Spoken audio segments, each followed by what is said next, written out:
تعالوا نعمل مع بعض النهارده الكنافة البلدي أو الكنافة اللي هي بتبقى ال الخيوط بتاعتها تخينة مش رفيّعة، هنعملها النهارده إزاي تبقى مقرمشة من برّه وطرية من جوّه، طعمها حكاية بتفكّرنا بأيام الزمن الجميل.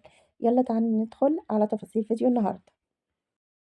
معايا نُص كيلو من الكنافة زي ما أنتم شايفين كده، الكنافة مش رفيّعة، جِبت صينية مقاس 30. طبعًا الكنافة أبوها سمنة. لازم تبقى عشان تطلع معاكِ طرية وحلوة ومقرمشة، لازم تبقى تسمّنيها كويس جدًا.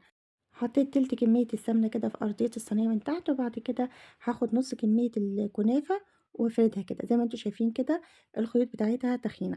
أنا فرحت جدًا لإني من بدري جدًا ما أكلتش الكنافة دي، بيبقى طعمها حلو جدًا، وكنا زمان ناكلها، وكانت أحلى واحدة تعمل لي صينية الكنافة هي أختي الله يرحمها، كانت تعمل أحلى صينية كنافة.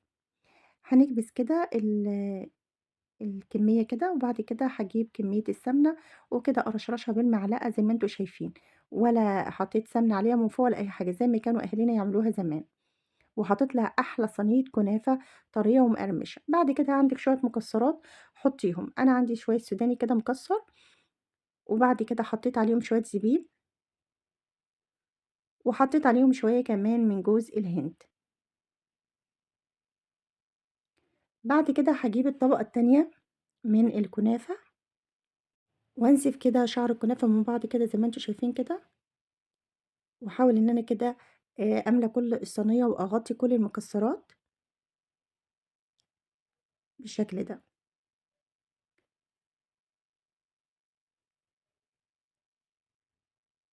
طبعًا هي الصينية مش هتاخد كل الكمية، يعني ممكن يتبقى معاكِ 100 جرام من الكنافة، الصينية دي بتاخد 400 جرام من الكنافة.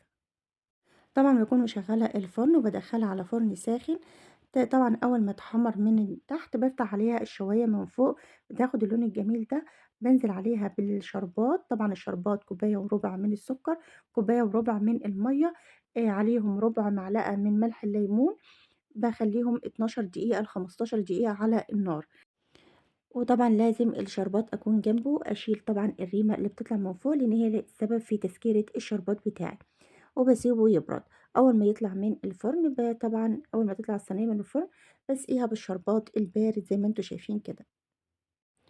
تعالوا نقطع كده حتة منها، زي ما أنتم شايفين كده الطبقة بتبقى مقرمشة بس في نفس الوقت طرية، وهو ده المطلوب، إن إحنا ناكل كنافة طرية وفيها سِنّة قرمشة. لو عجبكم الفيديو واستفدتوا منه لايك واشتراك في القناة.